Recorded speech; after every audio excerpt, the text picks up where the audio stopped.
Hola de nuevo, nos encontramos hoy para hablar nada más y nada menos que de la meditación. Bueno, la meditación ha dejado de ser una práctica mística para convertirse en una práctica que está de moda y que forma parte incluso de las conversaciones cotidianas que tenemos todos. También es un tema envuelto de velos misteriosos y de mitos, muchos mitos. Es una práctica ancestral, o así lo retienen muchos expertos, que ha resistido la prueba del tiempo y que ha evolucionado de ser una disciplina espiritual a convertirse en una herramienta incluso muy valiosa para la salud mental, para el bienestar, para el empoderamiento, este término tan en boca de todos, incluso para el éxito y para la consecución de una vida supuestamente feliz.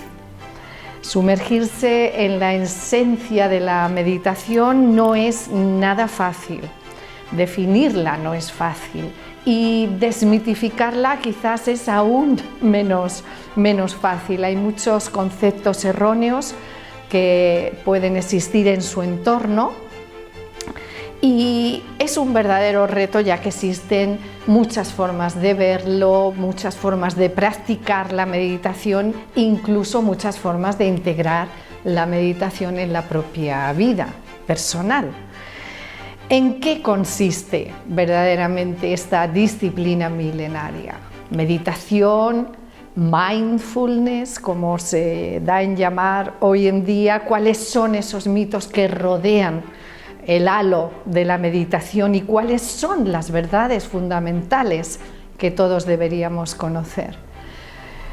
Vamos a explorar estas cuestiones y seguramente otras muy interesantes con nuestros invitados y paso la palabra a Pepa para que nos los presente. Adelante. Gracias, Maite.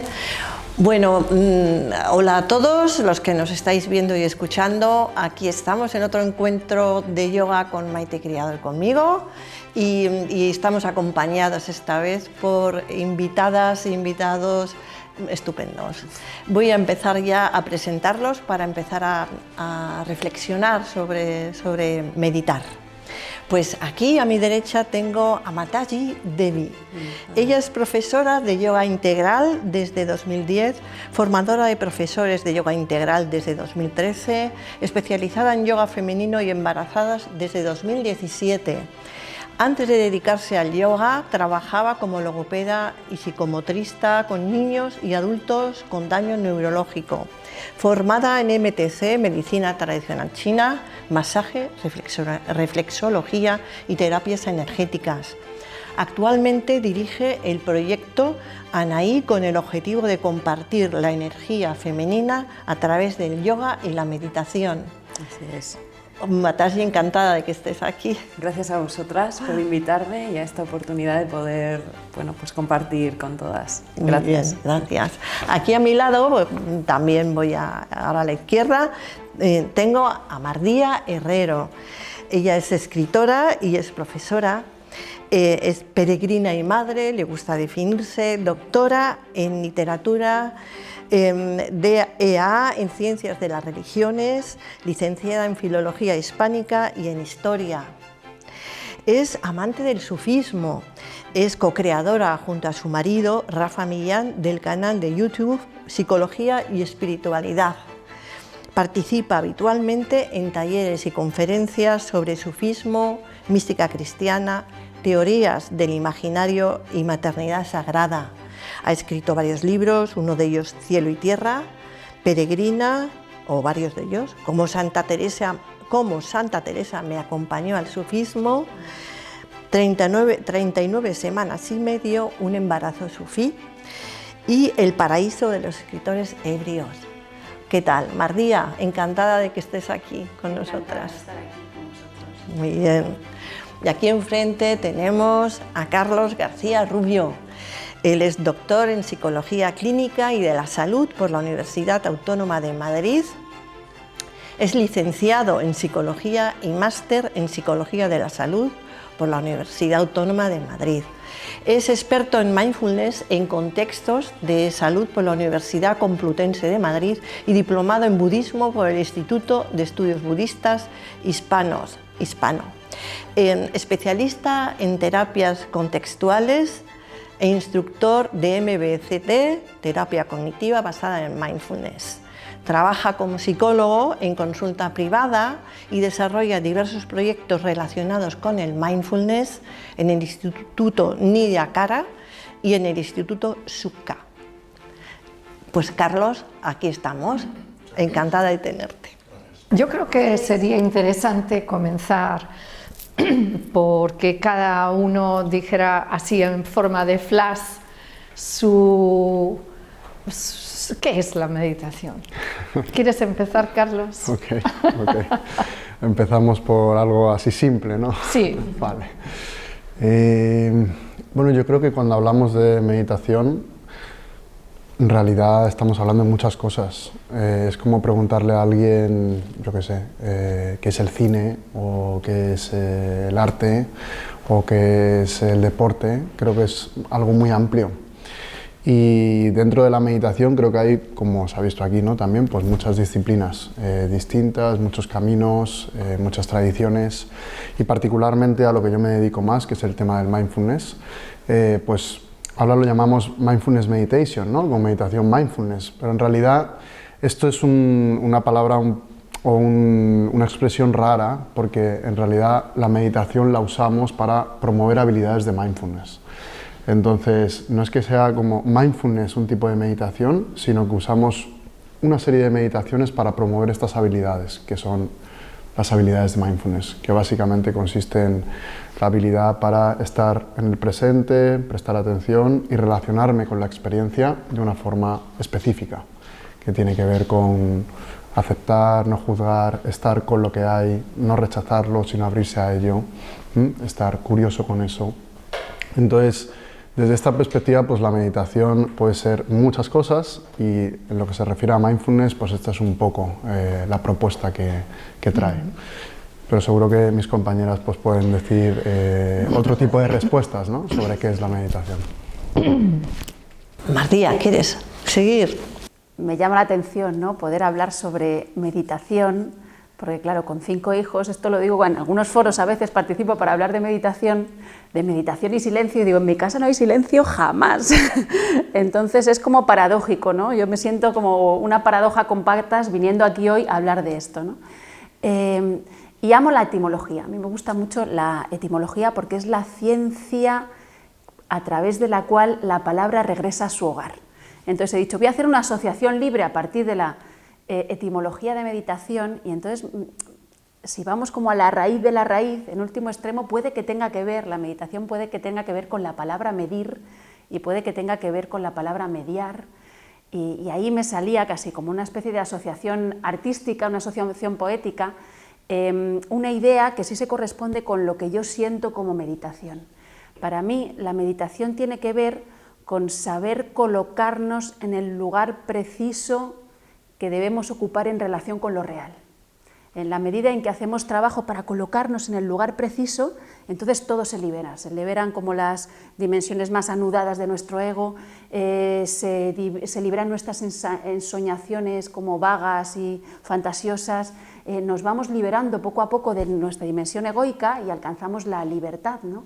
Y esto tendría que ver justo con eso, con poder colocarnos, poder medirnos, poder tener una armonía, algo que tiene que ver también con la geometría sagrada, y ocupar el espacio concreto para el que hemos sido creados, ¿no? Y entonces unir nuestra intención más honda, unirla con nuestra realidad más sincera, algo así. Muy bonito, muy bonito.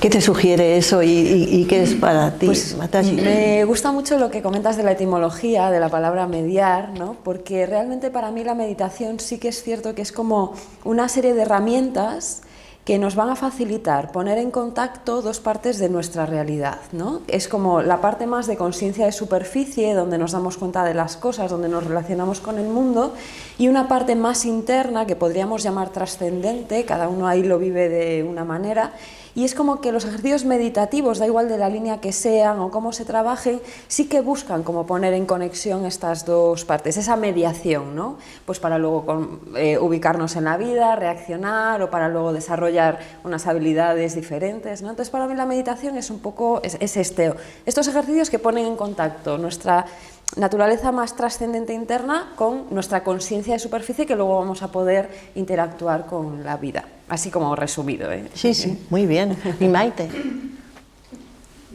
A mí, yo tiendo siempre a facilitarme, a poder mirarlo desde lo simple, ¿no? Y creo que cuando hablaba en la introducción de los halos misteriosos o los halos místicos, voy a retirar la palabra misterioso, tiene que ver con cuando comenzamos a hablar de trascendencia, de una parte que nos trasciende, otra parte que está en contacto con lo más humano, ¿no? Y creo que es una de las que... Creo que es así, pero también pienso que es algo que puede crear este velo para la mayor parte de las personas. Por lo tanto, yo tiendo siempre a querer verlo y querer aprehenderlo de la manera más simple. Para mí, meditar es una forma de conducirse en la vida que te debe ayudar a vivir desde la humanidad, ¿no? Y vivir con mayúsculas, vivir tu propia realidad, aunque considero que no es fácil saber cuál es mi propia realidad. Eso es un proceso complejo. Se me ocurre esto como para comenzar. Y supongo que también es interesante hablar de aplicaciones, ¿no? Hemos hablado de la vida personal en ese sentido, ¿no? Que ya nos ayuda la meditación en lo fundamental, ¿no? Que es como para relacionarnos también con la realidad, ¿no? Y con el presente, ¿no? Pero vosotros además tenéis ocupaciones y trabajos en los que también abordáis la meditación para que la gente pueda aplicarla a su vida y mejorar su vida, ¿no? Y quizá es bueno hablar en ese sentido de aplicaciones y de tradiciones, ¿no? Porque cada uno, yo creo que conocéis, bueno, partes de tradiciones que han estudiado la meditación desde hace muchísimo tiempo, o menos tiempo, pero por razones diferentes, y que está muy bien también que la gente sepa en qué le puede ayudar todo esto, ¿no? No sé, si queréis si os ocurre algo así sobre la marcha, sobre esto, ¿no? Yo diría que... Bueno, esto que hemos dicho de la mediación, ¿no? Y que yo he hablado también un poquito de la relación. Y yo creo que lo que propone la meditación es una forma de relación con uno mismo y con el medio. Entonces, lo que está sucediendo con el tema del mindfulness, que es como un boom, ¿no? En el sentido de que casi parece como una panacea porque está por doquier en todos los lados, la base de ello es básicamente que traemos una forma de aprender a relacionarnos con nosotros mismos, con nosotras mismas y también con los demás. Y entonces desde ese lugar, claro, parece que ayuda a niños, adolescentes, adultos con diferentes problemas de salud mental, a enfermeras, a policías, y es porque todos nosotros tenemos sentimientos, pensamientos, emociones, y todos necesitamos aprender a relacionarnos con eso. Entonces la aplicabilidad de alguna manera es infinita en ese punto, porque lo que te está dando es la posibilidad de situarte en un espacio en el cual puedas relacionarte. Entonces, particularmente, por ejemplo, en mi caso, pues he hecho una tesis doctoral sobre cómo llevarlo a cabo con niños y adolescentes para prevenir la aparición temprana de depresión, ansiedad y otros problemas de salud mental. Y también en adultos utilizamos mindfulness en esta terapia cognitiva basada en mindfulness para prevenir la recaída en depresión, que se sabe que es recurrente.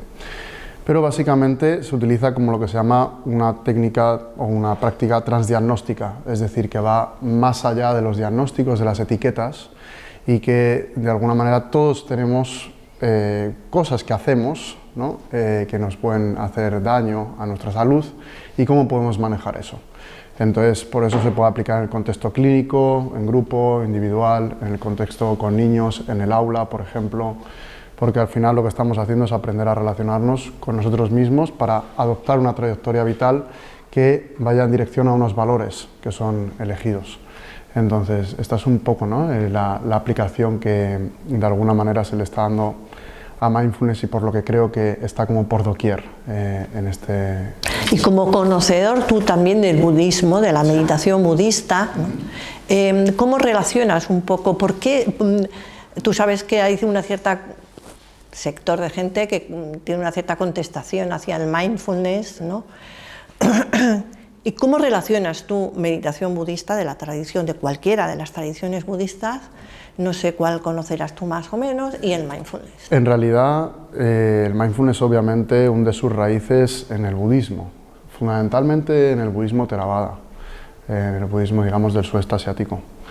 Pero claro, se despoja de muchas cosas, que es por esto la crítica que se le hace. Claro. Por ejemplo, la cuestión más ética directamente no está, ¿no? No es una cuestión tampoco que tiene fe en algunas cuestiones, aunque el budismo no es una religión, digamos, monoteísta, sino que es más bien por las enseñanzas del Buda. Pero todo ese componente, digamos, que puede haber, por ejemplo, en el budismo tibetano más esotérico, o que tiene que ver con cuestiones también más de fe o prácticas, bueno, que sí, que son más religiosas en ese punto, el mindfulness no lo trae. Entonces, probablemente la revolución del mindfulness ha sido por la pedagogía que trae. La pedagogía que trae, que es una pedagogía donde a través de meditaciones vamos hablando sobre la experiencia que ha habido en un proceso que se llama indagación, y vamos conversando sobre qué ha sucedido y cómo te puedes relacionar con eso. Entonces, eso, al menos en mi experiencia en las tradiciones budistas o en los espacios más de budismo donde yo he estado, esa pedagogía no se da. Es más bien pues retiros de meditación, puedes conversar obviamente en algunos espacios con el facilitador o con el maestro, pero no se entra a tanta discusión como sucede en estos espacios de mindfulness, ni se facilita ese proceso, digamos, con una dirección más concreta.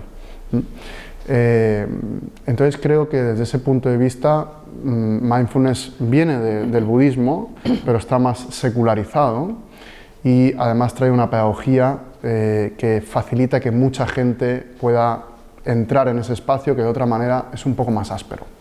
Yo empecé a meditar dentro de la tradición Theravada, unos 2 años más o menos. Luego, cuando conocí mindfulness, me pareció muy similar en algunos aspectos, pero la pedagogía no se parecía en nada. Era, a mi parecer, menos amable en ese sentido, en lo que tiene que ver con aprender cómo llevar a cabo la meditación. Mi impresión a veces es que hay gente que medita mucho tiempo en espacios budistas y a veces no tienen claro lo que están haciendo. Llega un punto en el que tú les preguntas y no tienen muy claro, saben un montón de prácticas, pero no tienen muy claro qué están haciendo. Entonces, creo que en mindfulness eso no sucede tanto. Con un buen facilitador... Ese es un tema muy, muy interesante, que también sugiero que hablemos y tal, ¿no? El uso de la meditación también como evasión, como posible evasión, ¿no? Creo que yo lo propone, perdona. No, me gustaría que lo que tú estás diciendo pudiera relacionarse con lo que dijo María al inicio, ¿no? Que hablaste de situarse, ¿no?, en el espacio existencial que a uno pueda corresponderle, o que uno intuya que es su lugar, y relacionarse con esto. Claro, esto es... si eso fuera el objetivo de meditar, es muy diferente de lo que está diciendo Carlos, ¿no? ¿Cómo sitúas tú tu visión en relación a esta? Porque escuchándolo también, no solo esto, sino que escuchando a Carlos también me pongo yo misma la pregunta de ¿cuál es la frontera entre la psicología y la meditación? Y en el momento que hay un facilitador, este tipo de dudas están ahí encima de la mesa, me parece, ¿no? Pues abrimos un melón ahí que nos da para días. Bueno, primero lo que ha dicho Carlos me parece muy interesante. Yo que aplico a veces mindfulness con mis alumnos en el instituto y además les encanta, es casi lo que más les gusta. Profe, hoy meditamos. Según entro, hay muchos días que entro a clase y, profe, hoy meditamos, porque les encanta. Sí tengo la sensación de que hay una llamada que tiene que ver con el signo de los tiempos o con las circunstancias concretas que estamos habitando aquí y ahora, ¿no? Y en ese sentido, lo que le falta a la sociedad en la que vivimos, en cierto sentido, es lo que trae mindfulness. ¿Por qué? Porque ¿qué es lo que falta fundamentalmente en la sociedad contemporánea actual? Atención. Es lo que más falta y es una cualidad espiritual básica en todas las tradiciones que conozco, porque sin atención no hay ser humano, o sea, el alma no se forma sin atención. Yo esto lo veo también en adolescentes que cada vez con el tema de la pantalla tienen menos atención y es que trae una respuesta. Necesitamos atención, necesitamos autoindagación, hemos perdido la conexión con la búsqueda de nosotros mismos. Y la gente a los 30, 40 años, 50 años está totalmente desorientada y sin embargo no se ha preguntado nunca para qué es la vida, cuál es el sentido que tiene la vida, quién es, y de alguna manera eso lo propicia también, ¿no? Y luego también hay un anhelo que tiene que ver con una respuesta de la problemática del mundo actual de poder ir más despacio. Va todo tan deprisa que no podemos como habitar el tránsito, no podemos nunca habitar el camino que nos lleva de un lugar a otro porque vamos siempre con prisas a todos los sitios. Y entonces este tipo de técnicas nos permiten, párate, vas a hacer algo que no es utilitario, es decir, no vas a sacar dinero con esto, no te va a servir para nada concreto, ¿no? Está más allá de lo concreto, te va a servir para algo, pero algo que es más hondo que todo aquello que te puede dar dinero, ¿no? Y en ese sentido me parece que el éxito o la fama o la moda de mindfulness tiene que ver con que responde a ese tipo de necesidades, ¿no? Luego cada tradición tiene su propia propuesta, ¿no? Yo desde el sufismo no se da una meditación del silencio, sino que son meditaciones dinámicas a través de la repetición de mantras o repetición de atributos divinos, porque se concibe la palabra como sagrada, la palabra es medial, es un puente entre el ser humano, entre la manifestación y lo inmanifiesto, el silencio, lo que está previo a la manifestación, y como el puente entre ambas es la palabra, la meditación en el sufismo es hablada, es cantada, es repetida, ¿no? Es a través del ritmo que abre puertas, que son como puertas que abren para la conexión en el fondo, lo que decías antes, conexión constante entre el cielo y la tierra, lo trascendente y lo inmanente, la materia y el espíritu, la psicología y la espiritualidad. En el Bhakti Yoga es también así, se utiliza el mantra y la palabra, más que la palabra, el sonido, la sonoridad, ¿no? Para esta conexión. Pero acabas de también nombrar el mismo término que Mataji utilizó, la trascendencia, ¿no? Y tengo la impresión de que estamos yendo de cosas magníficamente explicadas y muy necesarias. Yo estoy plenamente de acuerdo con lo que acabas de decir y también con lo que Carlos expone que se necesita y que hay que ejercitar, pero claro, ¿cómo conecta todo eso con la trascendencia? Es como, ¿de qué me estás hablando, no? ¿Qué hay ahí en ese puente o cómo se transita ese puente? Es muy interesante lo que comentas, Maite, porque además es como que lo nombramos así con ligereza, ¿no? Le dicen, no, lo trascendente y tal, y la gente dirá, vale, ¿y qué entiendes tú por todo esto, no? Desde luego, para mí, la forma de transitar el puente es a través de la atención.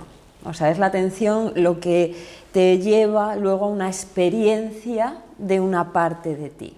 Y esa experiencia, yo creo que le ponemos la palabra trascendencia porque no le queremos poner otras palabras, pero podríamos ponerle otras palabras totalmente diferentes, ¿no? A mí, por ejemplo, me encanta trabajar con personas que a priori son escépticas. Me gusta mucho trabajar con las personas escépticas. ¿Por qué? Porque si pasa cualquier cosita no van a estar diciendo, oh, es que he visto, qué he sentido, sino que son como un poquito más analíticas, ¿no?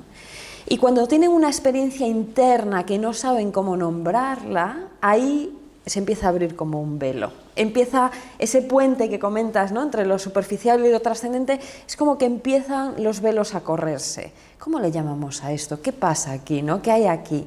Y el trabajo con...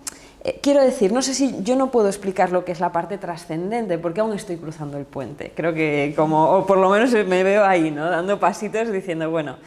Pero sí noto que la meditación, y sobre todo a través de la atención, da respuesta a un anhelo que a mí me surge del interior, que es estas preguntas, cómo me relaciono. Personas que tendremos anhelos más de aquí, otras personas tendremos anhelos más profundos, otras nos preguntamos una cosa u otra, pero para mí la meditación me va dando respuesta, y no tanto en la propia meditación, en el ejercicio que se haga, como en el estado que a mí me deja para luego mirar el mundo interno y externamente. Y ahí entonces empiezo a entender cositas, pero nunca es, no sé si os pasa a vosotros, en el propio ejercicio meditativo, alguna vez, pero normalmente es como que ahí entrenas, ¿no?, para luego poder salir al mundo. Entonces, desde mi punto de vista, ese tránsito se hace desde la atención. No sé si era por ahí por donde querías ir. Sí, perfectamente, por donde tú quieras. Vale. Sí, vamos a ir. Sí, creo que está bien ir aclarando cosas, como por ejemplo, y hablar de por qué se ha puesto de moda la meditación, porque creo que la respuesta a eso, en parte, también nos aclara cuál es, digamos, no me gusta utilizar la palabra, pero cuál es realmente el sentido de la meditación, ¿no? Si descartamos lo que no es, creo que podemos llegar a saber un poco qué es lo que realmente es y qué puede dejar dentro que nos valga, ¿no? Entonces, yo sé, porque yo creo que lo he percibido incluso en mí misma, hay veces que te vas, que tú estás meditando, es muy fácil, sigues las instrucciones quizá de tu maestro conforme a un método X, y tú llega un momento que desconectas y no sabes muy bien dónde estás, y puedes pasar así un tiempo indefinido. Yo no sé si eso es lo que llamamos de alguna manera evasión, que cuando me levanto no sé si me vale para algo o no. No lo sé, no lo tengo claro, son dudas.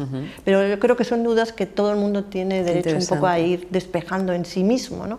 A mí esa duda siempre la he tenido. ¿Qué habrá pasado conmigo en esta media hora o en esta hora, ¿no?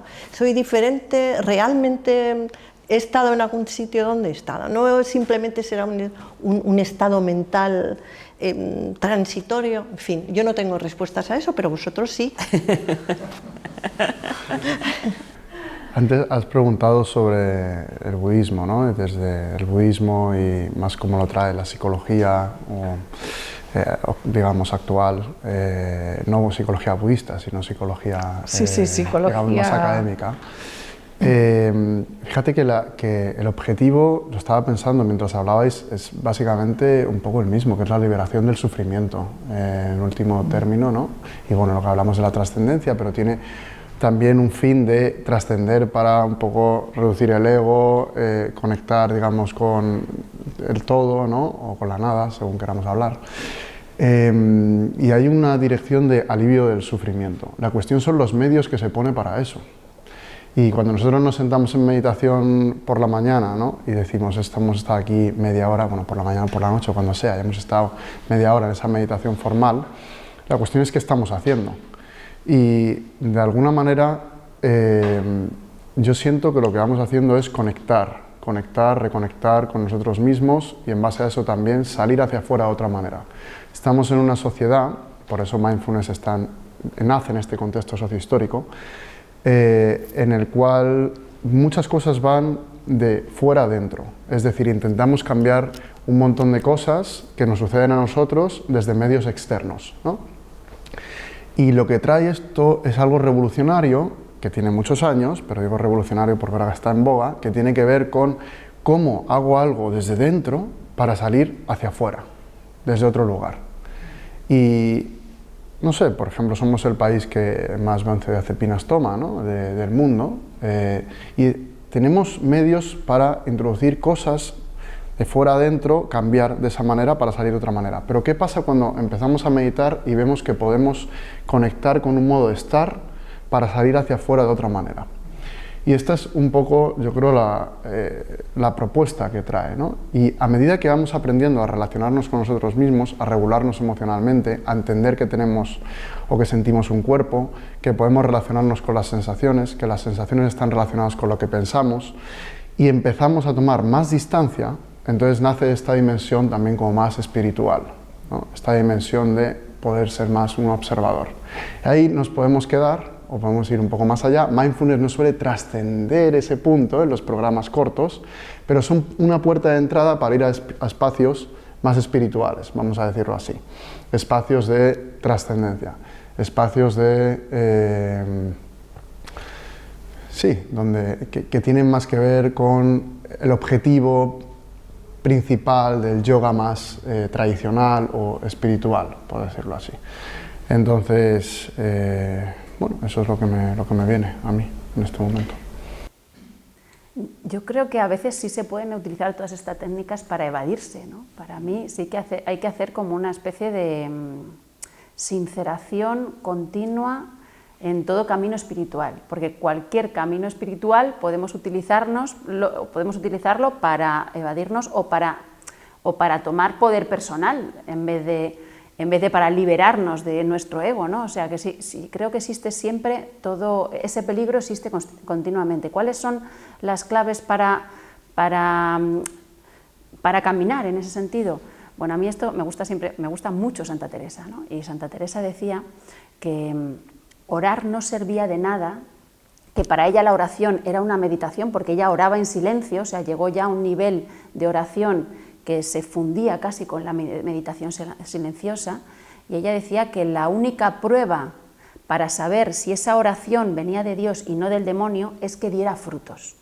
Y entonces ahí tenemos la doble dimensión de Teresa, que por un lado es una oradora constante, una mujer que estaba prácticamente siempre en oración y tenía experiencias extáticas muy profundas, y por otro lado es la fundadora, fundó un montón de conventos y fundó una rama de los carmelitas descalzos, una época en la que una mujer tenía generalmente una mujer de Ávila, una pobre hormiga, como decía, ¿qué va a hacer esta pobre hormiga, ¿no? ¿Cómo es posible que esta pobre hormiga pueda llegar a enseñorear la tierra y los elementos, ¿no?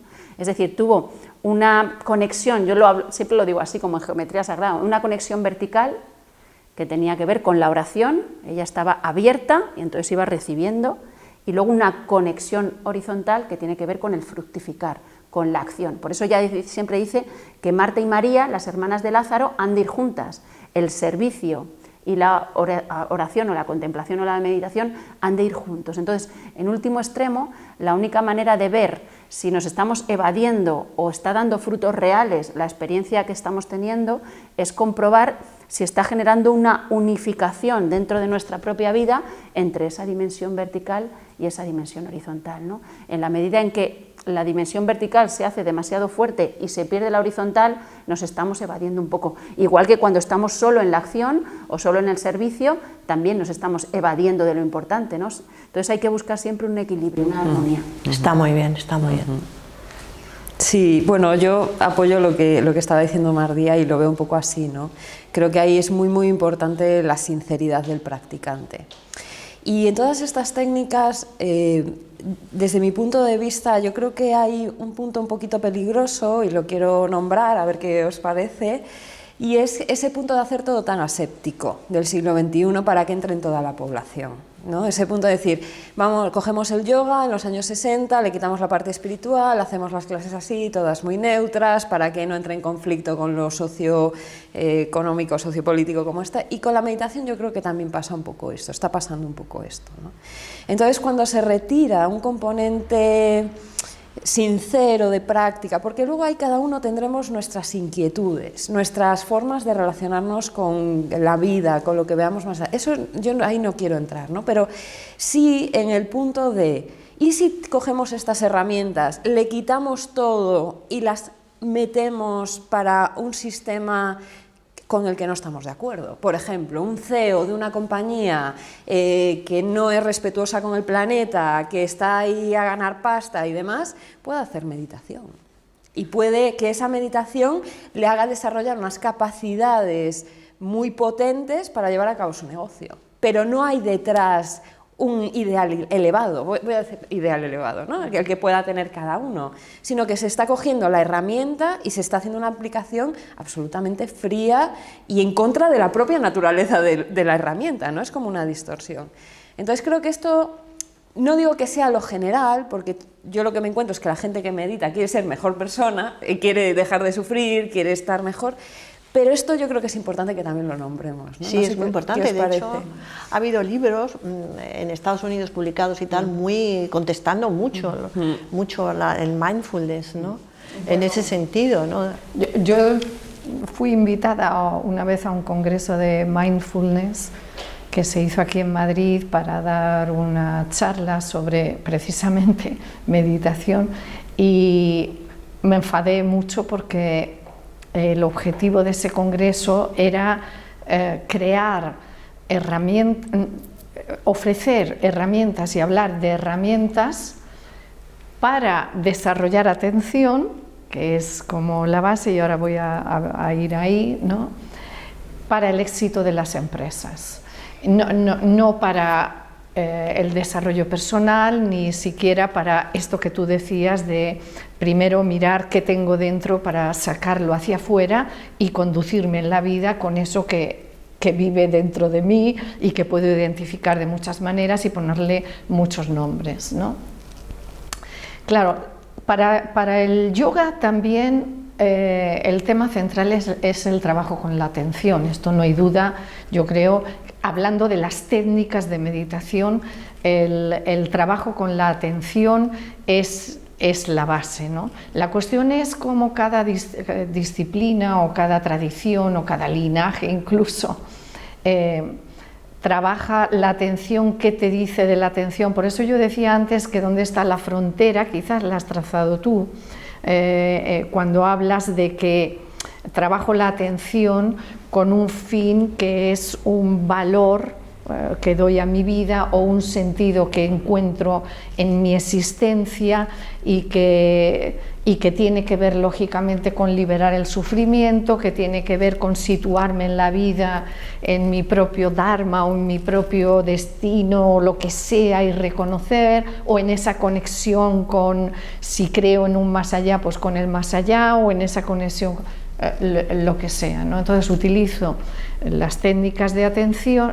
es decir, utilizo el trabajo con la atención, pero claro, una vez que estamos de acuerdo en que la base de la meditación es la atención, por lo menos en el yoga es así, empiezan los flecos y empiezan a ver qué hago yo con la atención y qué intereses tengo yo de desarrollar por qué quiero desarrollar la atención, incluso qué herramientas te doy. Porque yo puedo desarrollar la atención contando del 1000 al 0 y repitiendo del 1000 al 0 y 1999, puedo desarrollar la atención cantando mantras, puedo imaginando o visualizando una divinidad porque creo en eso, es como...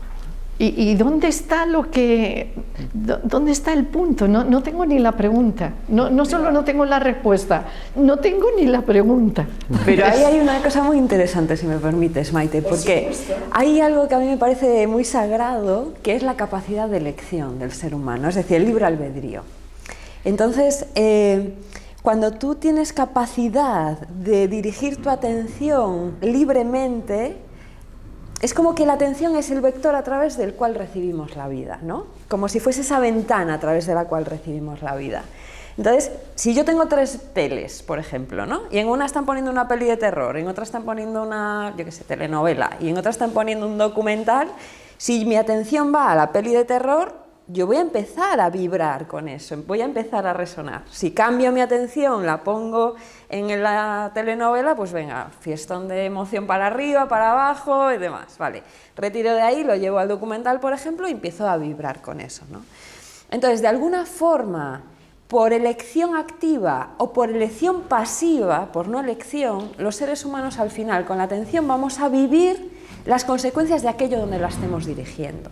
Y me parece que es súper bonito el decirle a las personas, podéis escoger dónde queréis tener vuestra atención, cómo queréis vivir, y si quieres vivir lo interno, lleva la atención hacia adentro, si quieres vivir lo externo, lleva la atención ahí, ¿no? Como bueno, no sé, es como un punto. A mí es que me parece muy sagrado el libre albedrío y esa capacidad de elección. Sí. Si es que lo tenemos. Ya, bueno, si es que lo tenemos. No, estaba escuchando y bueno, estamos hablando mucho de atención pero al menos desde la perspectiva de mindfulness no es solo atención, es atención y para poder... autoindagación también. Atención y regulación emocional, por ejemplo, es decir, ser capaz de relacionarte con lo que hay. Entonces, respecto a lo que has dicho, ¿no? Que puedo hablar un poquito sobre eso, ha habido una gran crítica al mindfulness, lo han llamado a veces como Mac Mindfulness, ¿no? Mac Mindfulness, y es por todo esto que has comentado tú, y a mí me gustaría decir que obviamente, o sea, quiere una dimensión que es más sistémica, no es una dimensión únicamente individual. Entonces, mindfulness está dentro también de una dimensión sistémica. Cuando nosotros le enseñamos a un CEO, por ejemplo, a meditar, ahí te está escuchando y, claro, la cuestión está, luego has hablado del libre albedrío, en la cuestión de los valores, ¿no? Hacia dónde diriges la atención. Para poder dirigir la atención tú tienes que ser capaz de regularte y elegir.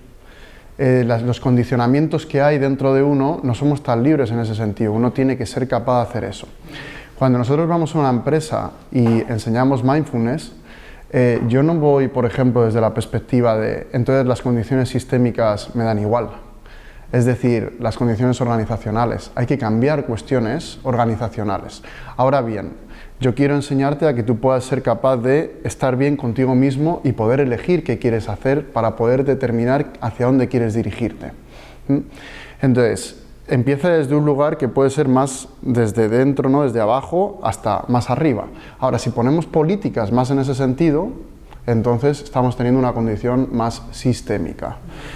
Y cuando se critica mindfulness es por esto, porque se le despoja de todas las cuestiones y entonces dice, entra muy bien, por ejemplo, en un sistema capitalista con estas creencias. Ya, pero entonces, ¿qué hacemos? ¿Es mejor no enseñarlo? Yo opino, particularmente, que cuando estoy enseñando a una persona en una empresa que no se siente bien y empieza a reconocer qué le sucede, a lo mejor esa persona decide que ya no quiere estar en esa empresa. Entonces, ¿Eso es un proceso terapéutico o meditativo?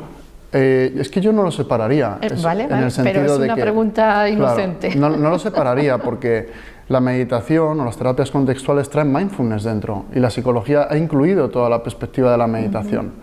Separar yoga de proceso terapéutico, o sea, no lo sé, no lo veo como muy claro, porque al final es una forma de aprender a estar y empezar a ver cómo puedes moverte por el mundo de una forma más saludable para ti. Entonces, esa persona, cuando a mí me contrata una empresa, claro, yo hablo con la empresa, oye, esto no se trata de que las personas estén bien dentro de un sistema donde se está explotando. Claro. No es este el punto. Claro. El punto puede ser que cuando la persona haga esto empiece a reconocer cuestiones de ella misma que diga, yo no quiero estar aquí. Y generalmente una empresa te va a decir, yo no quiero gente que no quiera estar aquí. Yo quiero gente que esté motivada para esto, ¿no? Entonces, a militares, por ejemplo, ¿no? Que se les enseña también, ¿no? Dice, le enseño a un militar y lo utilizo para que sea capaz de sostener la atención y entonces todo el componente compasivo pues no está. Pero claro, esos son meditaciones o formas de enseñar mindfulness muy basadas en la atención, pero no tienen el componente autocompasivo, compasivo, que choca con, digamos, todo lo que tiene que ver simplemente con la atención. Entonces no podemos despojar toda esta perspectiva de mindfulness de la compasión, la autocompasión y simplemente decir que es atención, sino que tiene que ver con entender todo eso. Y a medida que uno va practicando consigo mismo, va desarrollando estas cualidades compasivas, de gratitud, conductas prosociales. La parte ética. La parte ética empieza a chirriarle, ¿no? Empieza a chirriarle y naturalmente va en esa dirección, pero es un proceso. Pero no nos metemos tanto en los valores que tú tienes que desarrollar, o no matarás, o no sé qué, o no sé cuánto, o no tal. Si no es tanto en esa línea... Yo creo que esto no es solo de mindfulness, sino que la propia meditación hoy en día tampoco se mete en... Si es que hay diferencia entre mindfulness y meditación, pero nadie se va a meter en eso hoy en día, es como... o sí. Pues sí, en contextos más perdona, por ejemplo, que te interrumpí. budistas, pueden ser, es que está bien. Y yo creo que lo importante es que lo podamos nombrar, ¿no? Más allá de nuestras opiniones o cómo practiquemos, creo que es importante que lo podamos nombrar y decir, bueno, a ver, ¿qué pasa con esto? Pues sí, pues lo hacemos desde aquí. La atención solo, por supuesto, no es meditación, es como aprender a hacer palitos para aprender luego a escribir y luego escribir una novela, o sea, la distancia es muy grande, ¿no? Pero creo que es muy interesante como levantarle un poquito la alfombra y decir, ¿qué estamos haciendo? ¿Cómo lo hacemos? ¿Qué está pasando? ¿Por qué es tan jugoso para este sistema? Porque realmente podría ser muy revolucionaria la meditación. Tú coges a los 46 millones de españoles y los pones en contacto con su interioridad, no voy a hablar sino de su interioridad, de sus anhelos del corazón, de sus capacidades, de sus potencias. ¿Y qué pasaría con eso a nivel socioeconómico? ¿Entendéis? Entonces, ¿hasta qué punto? Bueno, a mí me parece muy revolucionaria la meditación, me lo parece. Más allá de hacia dónde se dirija, cuando hay una sinceridad y una búsqueda, puede hacer cambiar, no sé si cuando empezasteis a meditar os pasó, pero creo que a todos nos pasó un poco, cuando empiezas con esto, tu mundo cambia alrededor. No sé si estáis de acuerdo con esto. Empiezan a cambiar relaciones, empiezan a cambiar formas de ver la vida, lo que ya te ajustaba ya no te ajusta, y empiezas a decir, uy, ¿qué pasa?, ¿no? Ese potencial transformador que se dice que tienen todas estas tradiciones, ¿no? Pero transformador y de cambio, no de conformidad, claro, no de adaptación, que claro, es por donde van un poco los tiros, pero no solo en mindfulness, claro, sino en general en muchas otras, aplicaciones de las tradiciones, ¿no? A que la gente, a responsabilizarte a ti mismo de todos los problemas que suceden.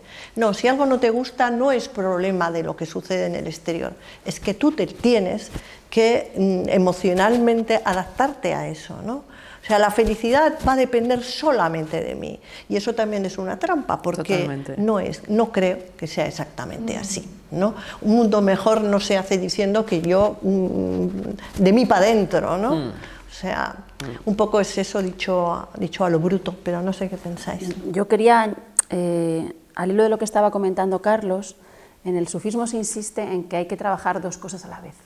Por un lado es la atención y por otro lado es la intención, ¿no? Entonces ambos se trabajan siempre en paralelo, incluso la intención es previa a la atención. Y la intención, claro, ¿cuál es la intención precisa o la intención? De lo que se trata es como de purificar la intención. Claro, esto ya se escapa, engancha o enlaza directamente con lo espiritual. Pero yo he analizado mucho esto de cuál es la intención precisa, cómo se purifica la intención, qué intención hay que tener.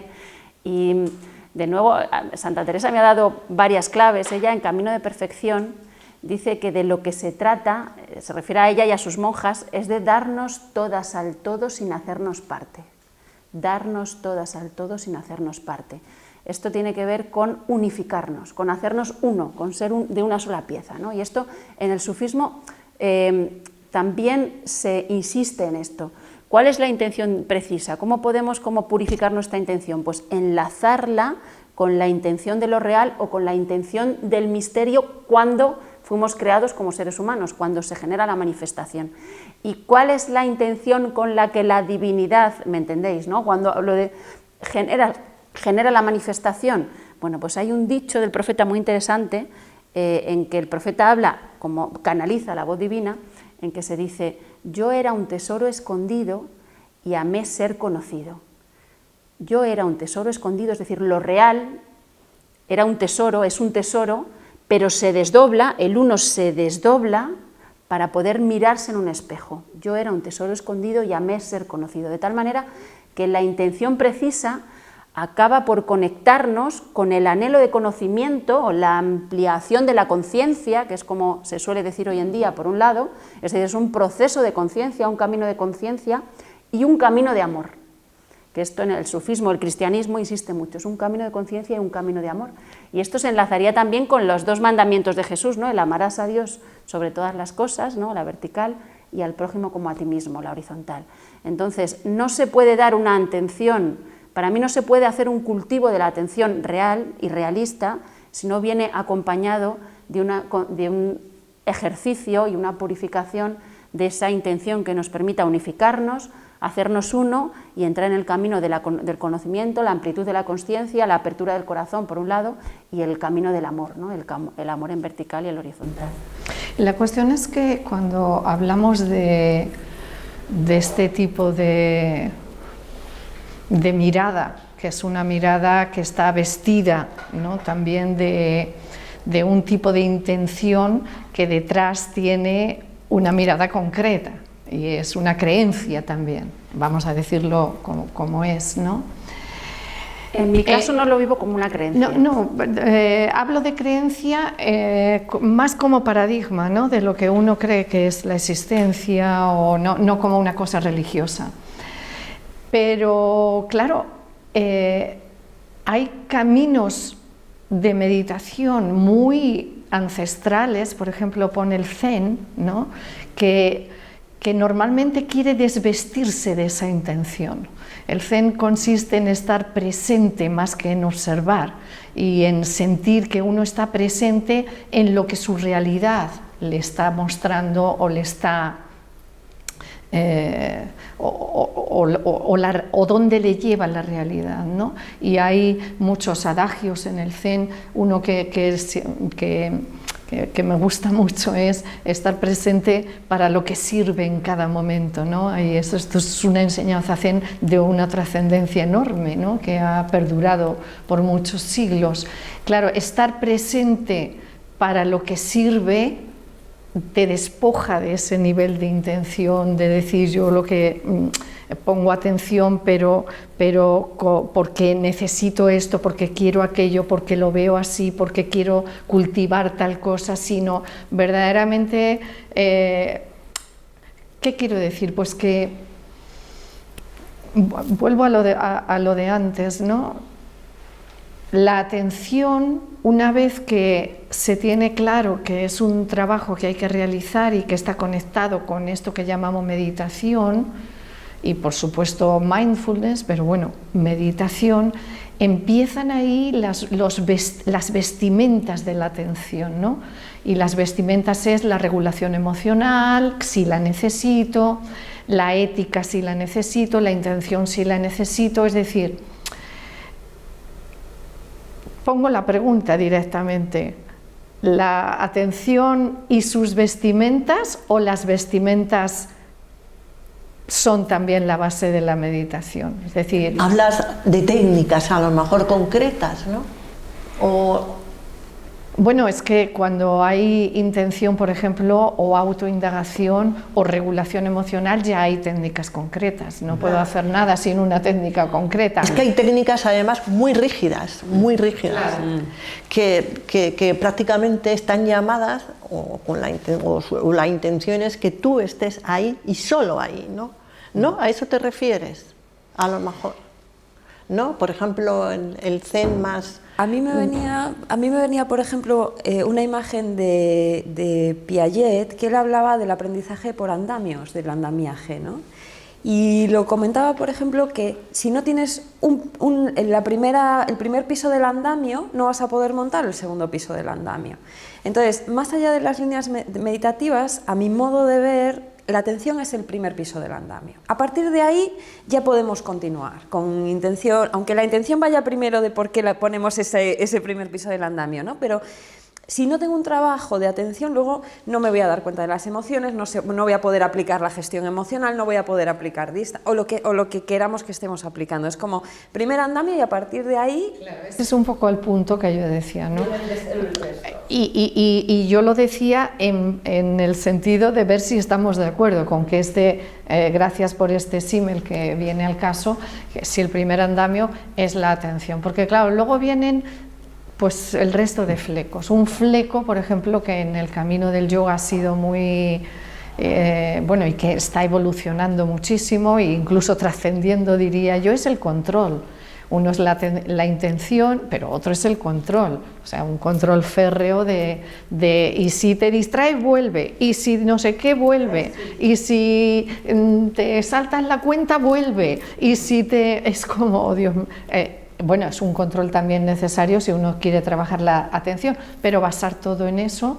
Y también hay otro andamio, que es no tanto ya de la intención, sino de la propia creencia, ¿no? De decir, bueno, pues yo hago esto por amor, hago esto por cuestiones más éticas, ¿no? Entonces, ¿todo es válido? Esta sería mi pregunta. ¿Todo es válido? ¿Todo sirve? ¿Todo es un buen camino para hacerlo? ¿A todo esto le llamamos meditación?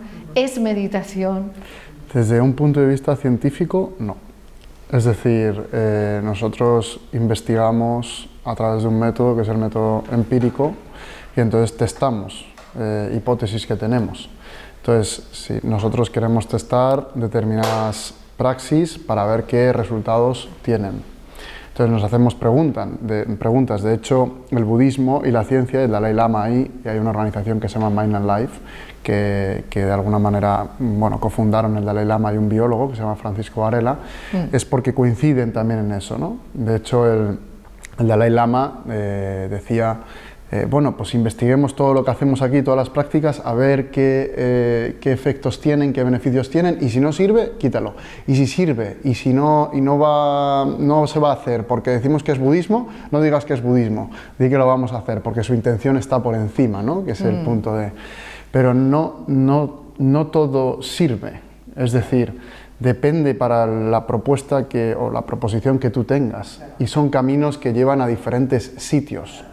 Entonces, lo que estamos testando es, estas técnicas sirven para no sé qué, son prácticas contemplativas, ¿no? Entonces, estas prácticas contemplativas desarrollan esto, estas prácticas contemplativas desarrollan estas prácticas contemplativas desarrollan esto otro.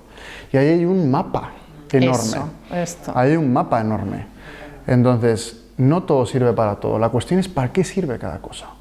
Y esto es lo que trae la ciencia, lo que trata de traer la ciencia, investigar para qué sirve cada cosa. Ahora, en la ciencia, las dimensiones más deconstructivas, espirituales, religiosas, o sea, se está entrando, por ejemplo, Javier, ¿no?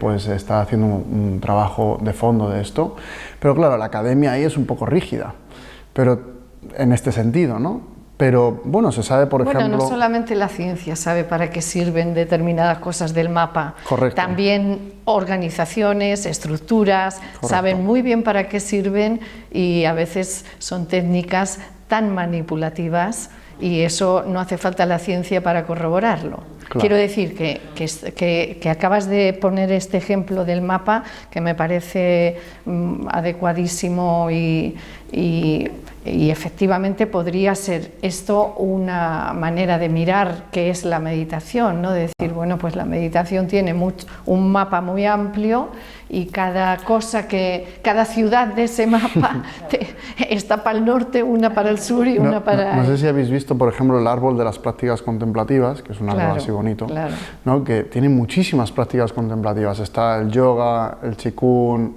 claro que sí, la escritura. La cuestión es qué actitud traemos cuando hacemos eso, más que la técnica en sí. La actitud que estamos trayendo es lo que desarrolla unas direcciones u otras. También, ¿no? La intención está dentro de esa actitud. Pero, por ejemplo, desde la perspectiva más de la ciencia, cómo se ha introducido el mindfulness ahí, uno de los grandes propósitos es la flexibilidad. Entonces, cuando te escuchaba decir, por ejemplo, no, la atención se va a traer, atención se va a traer, atención se va a traer. En realidad, ese es un método más como un andamio para aprender a hacer algo, ¿no? Pero luego lo vamos a soltar. Y hablamos de, estamos aprendiendo a estar y soltar tanto el hacer para en algún momento ser capaces de hacer siendo. Para algún momento ser capaces de tener esta flexibilidad y hacer siendo. Pero en el camino vamos poniendo andamios, ¿no? En ese sentido. Entonces la flexibilidad yo creo que es uno de los grandes outcomes, ¿no? Uno de los grandes resultados que propone la meditación. Y además es que es muy interesante porque esa flexibilidad actualmente a mí me parece que es muy importante. Porque realmente si nos vamos a los orígenes de la meditación, vamos a decir que el 99% meditaban en un ascetismo, o en unos monasterios, o en una vida ascética, da igual que fueran del zen, del yoga, no importa, es como había un ascetismo, una retirada del mundo, ¿no?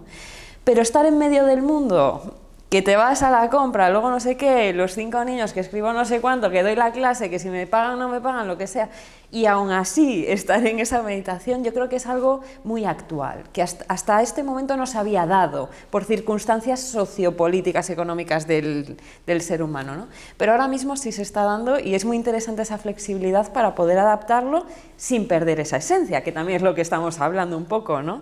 Cómo no perder esa esencia y al mismo tiempo pues adaptarlo a los tiempos actuales, ¿no? Estaba pensando en Krishnamurti, que dice como, si te tienes que poner a meditar, entonces que no estás meditando. ¿no? Entonces una forma de decirte, como la meditación formal Claro. no es la meditación, sino estar en el mundo, ¿no? Como un poco dices en el Zen, por ejemplo, que hacen un montón de cosas que... Pero hay que entrenar, ¿eh? Porque si no, luego olvidas, o sea, si no puedes, tienes un ratito de entrenamiento, luego sales y o sea, es como que el mundo te pasa por encima, ¿no? Sí, sí, sí. Son frágiles equilibrios, Sí. en realidad. ¿Qué recomendaríais un poco para irnos ya hacia el final de este encuentro? Pero ¿qué recomendaríais para la gente que nos está escuchando, que nos está viendo y que se está preguntando, yo quiero meditar o me gusta, pero no sé muy bien qué camino, qué parte de ese mapa elegir, cómo lo hago, ¿no? No sé si esto les podemos aclarar algo por ahí, ¿no? A mí me viene Pablo Dors con un libro que fue tan vendido como Biografía del Silencio, ¿no? Que creo que ha hecho la meditación muy accesible a mucha gente. Y tiene una frase que a mí me gusta mucho, que dice: meditar no es difícil, lo difícil es querer hacerlo. Y porque luego dices, vale, voy a meditar, y siempre surge algo, fíjate tú, no sé si reconocéis esto, ¿no? Es como siempre surge algo, y al final esos 10 o 15 minutos de estar contigo, ¿no? Pues como que cuesta un poquito, ¿no? Y luego, si quieres de verdad y te sientas, ahí tenemos un abanico pero inmenso de posibilidades, pero realmente yo me quedaría con la frase de es fácil empezar, es sencillo, es más que nada un querer. Y luego pues te vas a las líneas que te van a dar unas herramientas. Ahora mismo la pedagogía de la meditación yo creo que está como muy desarrollada, tanto en el mindfulness como en otras, es decir, paso 1, paso 2, paso 3, por lo menos para poder poner los 4 bloques, ¿no? Y luego ya seguimos. Yo les animaría. Sí. Medita, ¿no? Prueba, no tienes nada que perder. ¿Dirías alguna pista, para seguir esos caminos, alguno de esos caminos? A mí me venía, según hablabas, me venía lo que a mí me gusta recomendar a mis alumnos y a mis hijos, ¿no? Que es hacer el Camino de Santiago, porque quizá en una etapa vital en la que yo estaba muy desorientada, me dio la vuelta al calcetín de mi vida, y entonces es una forma muy sencilla, porque se trata solo de caminar. No hace falta tampoco mucha disciplina ni mucha forma física, lo puedes hacer con niños, lo pueden hacer adolescentes y se lo pasan bien, y a la vez te da pues eso, un origen, un destino, una dirección y una posibilidad de rimar los pasos con los latidos de tu corazón y de alguna manera que se abra el corazón. Entonces siempre me parece como una posibilidad que la tenemos ahí a mano fácilmente y que nos puede servir de ayuda. Oye, qué bonito lo del Camino de Santiago. Yo no lo he hecho y me encantaría, la verdad. Lo pienso siempre. Yo estoy completamente de acuerdo, ¿no? con lo que has dicho.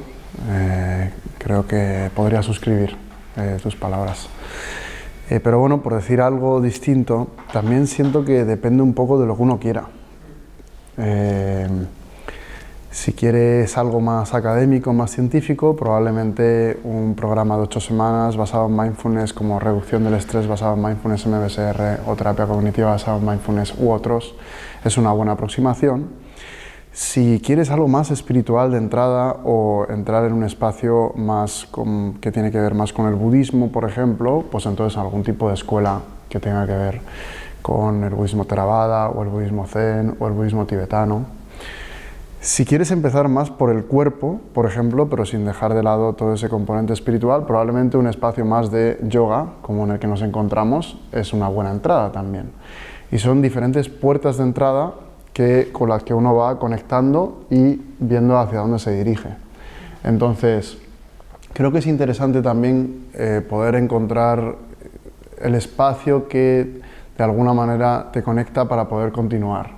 Es importante eso porque si tú tienes como una perspectiva más científica y te vas a un espacio muchísimo más espiritual, pues a lo mejor te desencantas y dices, pues no voy.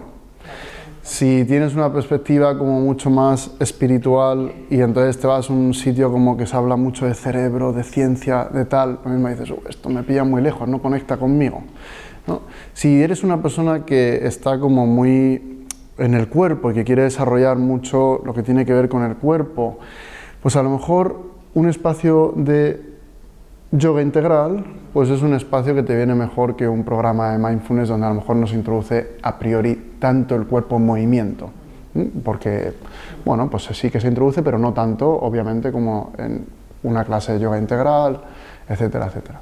Entonces yo diría que uno puede hacer una reflexión de dónde va a tener más probabilidades de que sea algo con lo que conecte y empezaría por ahí, ¿no? En ese sentido. Maite, ¿quieres decir algo más? Poca cosa, la verdad está dicho ya casi todo, pero bueno, yo por mi propia experiencia y lo que hago y lo que ofrezco a la gente que tengo cerca, pues yo creo mucho con poder cultivar la presencia en las sensaciones. Eso quiere decir trabajo con el cuerpo, porque el campo de mayor exploración para mí, que trabajo con yoga, es el cuerpo. En ese contacto con las sensaciones me parece que se puede cultivar, no me parece, sino que lo vivo cada día, ¿no? Me parece que es posible cultivar todas las cosas que despiertan. Es una exploración que me da mucha información de mí misma, es una exploración que me hace cultivar la atención, la autoindagación, etcétera, etcétera, etcétera, incluso lo que podemos llamar la espiritualidad, y que me prepara verdaderamente para la acción en la vida, ¿no? Este contacto a través de lo que son las sensaciones desnudas, si puede ser, de la emoción. Muy bien, nos despedimos. Pues muchísimas gracias por todas las aportaciones. Yo creo que sí que al final se ha centrado y ojalá que este encuentro ponga un poquito más de claridad sobre este tema tan a veces controvertido que es el tema de la meditación y por supuesto el tema del mindfulness. Bueno, pues muchísimas gracias de verdad, habéis hecho unas aportaciones estupendas. Gracias a todas.